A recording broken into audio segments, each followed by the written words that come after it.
Hello guys, back with another video tonight, or today. I happen to be filming this at night, so for me it's tonight. I think I'm actually going to try and get this video out on the day that I actually film this. Some of my videos are like a few months back because I'm working on about 5 or 6 different things at once and some of them overlap. So I try to kind of release them gradually so it isn't so confusing. But I'm going to attempt to try and get this video out tonight, so that you guys can see where we're going. Now, I recently sold the SIG, the 226 project I was doing previously, and really fun project, really enjoyed it. I've never really been a big SIG 226 fan, if I'm honest. I always preferred the 229, but there's no sort of 229 available other than through KJ Works, which is not a very good replica at all, or WE, which is good, but there's no licensing. So, you know, anyway, I'm going off on a tangent here. But anyway, so I've sold that. I have a few other projects which are sort of replacing that, but I saw this today. It came up. It was really cheap. Far too cheap, actually. I won't say how much it cost me, but it was very cheap. So I just had to jump at it, really. So I thought I'd do a quick review on, as you've probably seen in the thumbnail, the Marui USP Compact. Now, like I say, I got this really cheap.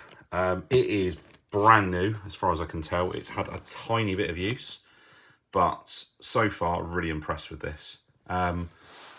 In the Airsoft world, if you like, there are a few HK USP replicas out there.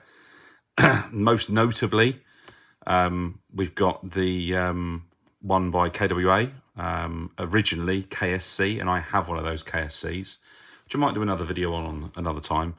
Maybe we'll do a comparison between the two. But I've got a KSC pre-System 7, which is the really old system with a metal nozzle. But the KWA re-released it a while back, and I've had both of those, and they're very good. But I really wanted to build something, and as you know, I tend to start out with Maruis, and they tend to end up wearing some heavier slides, shall we say. So anyway, let's get into the review of this today then. So let's open the box up, see what we've got. You can see here's the pistol. Let's just have a quick look inside this packet quickly. We've got our bits and pieces in here. Now, this has been torn off of here. I'm not quite sure why. So I've got one of the dry fire little widgets. One of them is in the magazine. I also have an Allen key, which is for this part here, which I'll show you in a moment.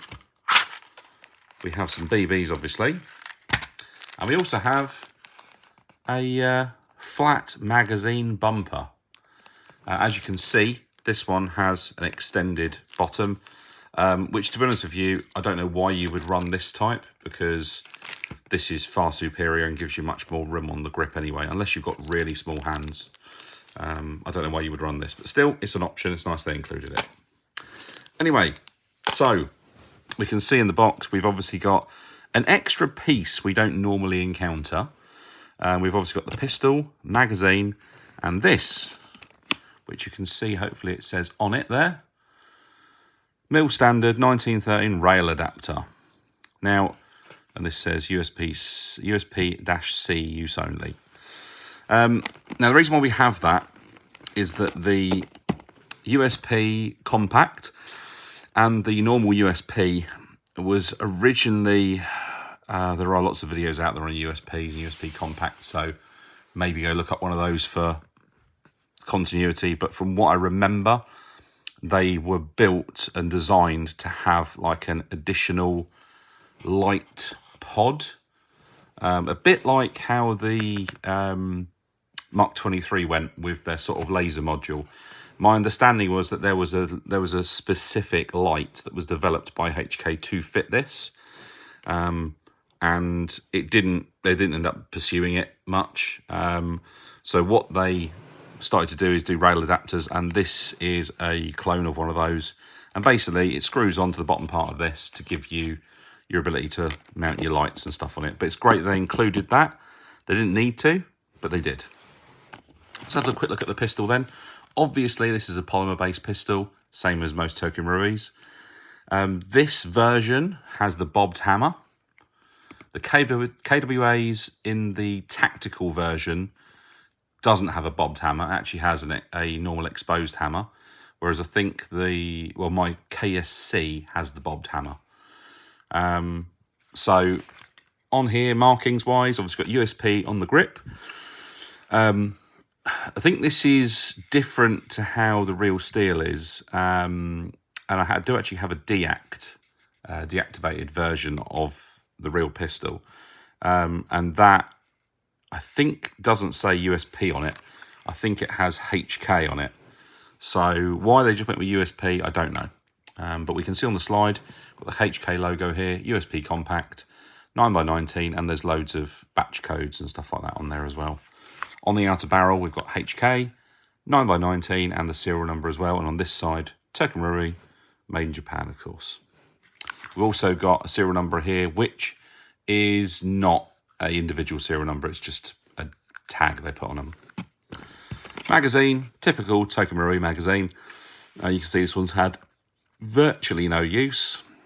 And we obviously got some markings on the base plate there as well. Let's get this out of the way then. Pop this in. So there we go. Now, overall look of this pistol, it's obviously a compact, hence the term.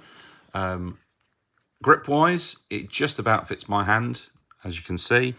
A bit like a SIG, they're quite bulky up top, unlike the Glocks, which have quite a low bore axis. This definitely is a bit higher.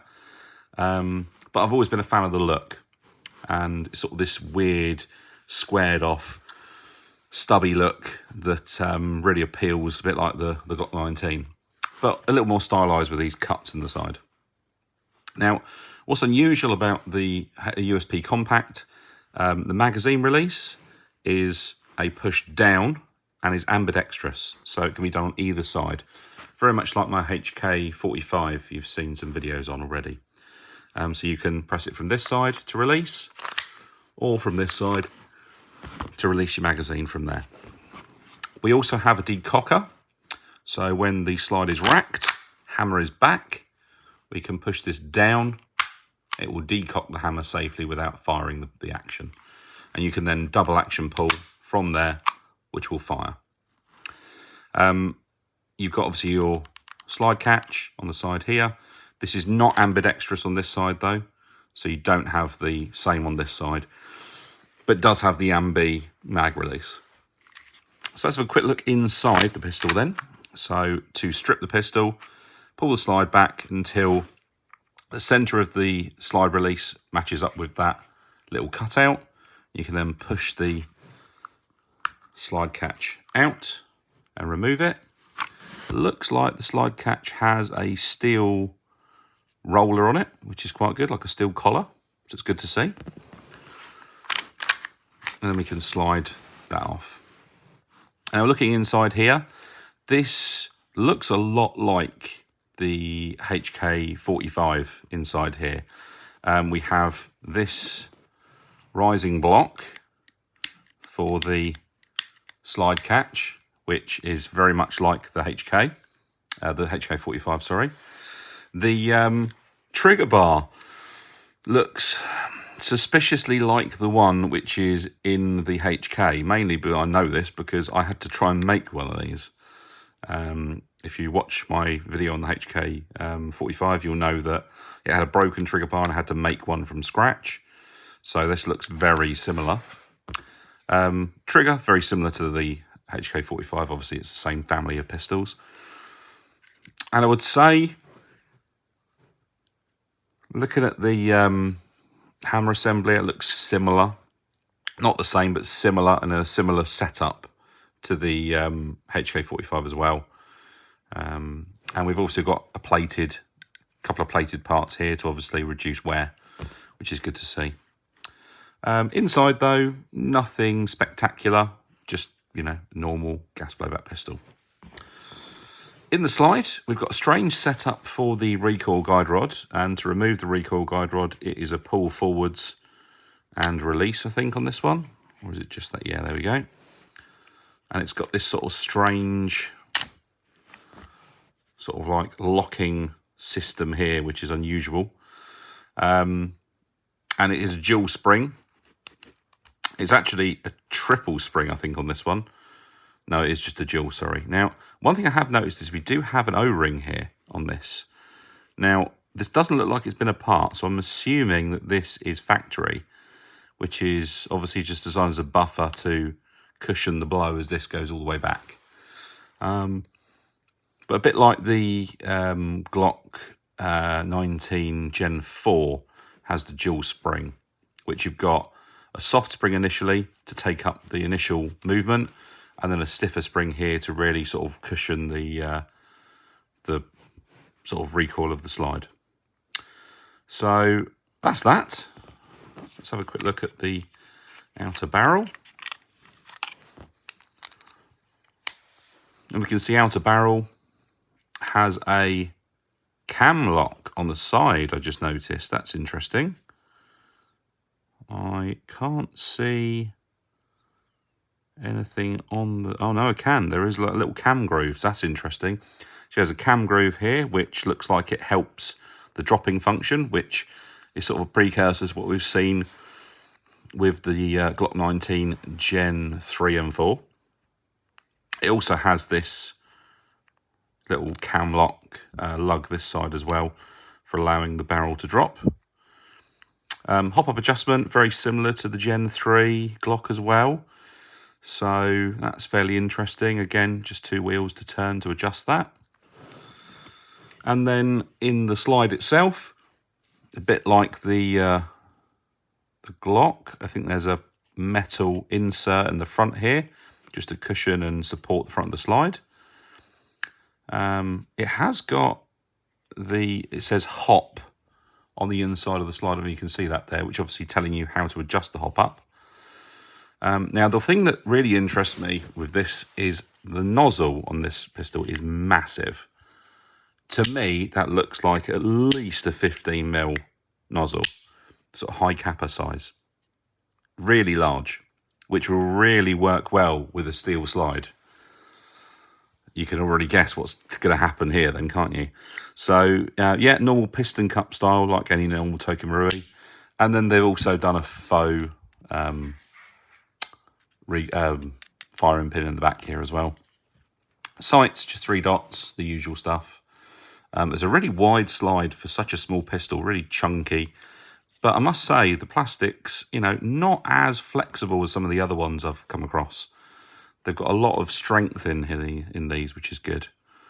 There's that little, hopefully you can see, that sort of cam I was talking about here. I'm trying to get in the right place. Hopefully with the light you can see there's like a little track here which helps the outer barrel drop and go up. So that's quite interesting. So anyway, let's put this back together. Okay, that in there.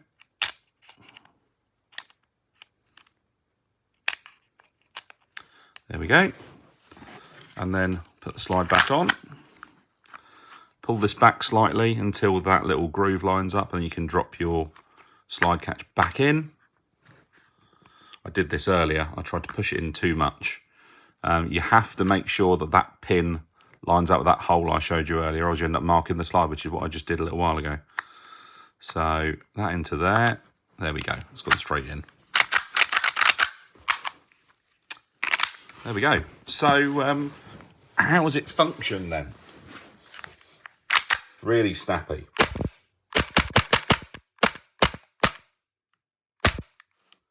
Like, really snappy. You can tell it's got a really big nozzle in it for such a small pistol. It's a really large nozzle. It for a plastic pistol, it kicks really hard. Very similar to another couple of pistols I've got sitting in the background that I haven't showed you guys yet.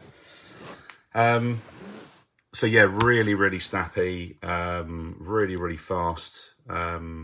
I only have the one mag for this so far, but I'm going to get a couple, I think. What I will do quickly though is I'll quickly show you how to mount your little rail. So you get your Allen key, unscrew it. Nice thing with this one is they have put brass inserts inside here to help. And there is a cutout here which is for the trigger guard. So you drop that in on that side. This one on the other side, there are some pins to help locate it. And then do your screws up again. I'm not going to do them all the way because I'm going to take it off again.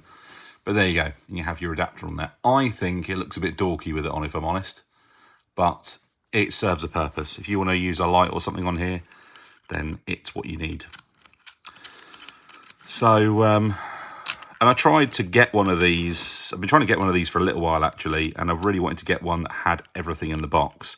Just because people just, you know, leave them and forget about these things. And you know, there was one I could have bought which was just a bit dog-eared, and it would have made a good boneyard project, but it was nice to get one that was new. Anyway, I thought we'd just quickly check FPS and function, so let me get my chrono set up and then we'll check that. Guys, so I've got it all set up. We've got 5 rounds in here. Mag in. I've freshly gassed the magazine as well. So let's rattle 5 off.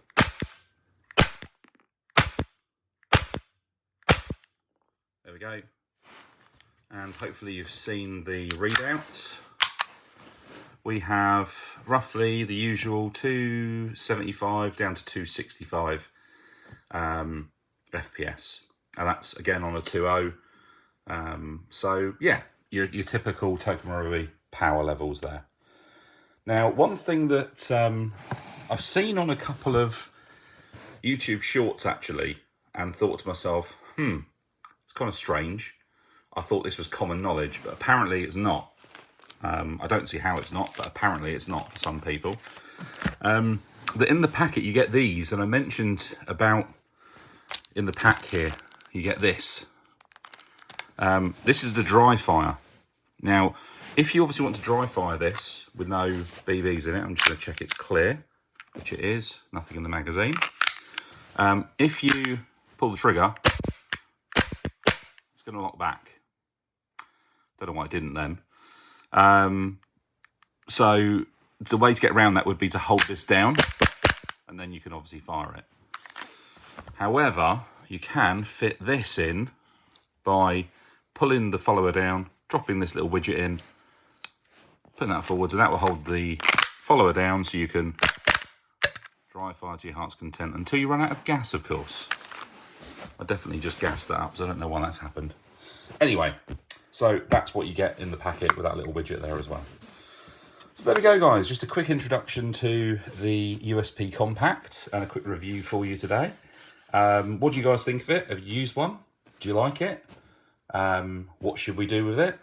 I think you've already got a good idea what's going to happen to this one.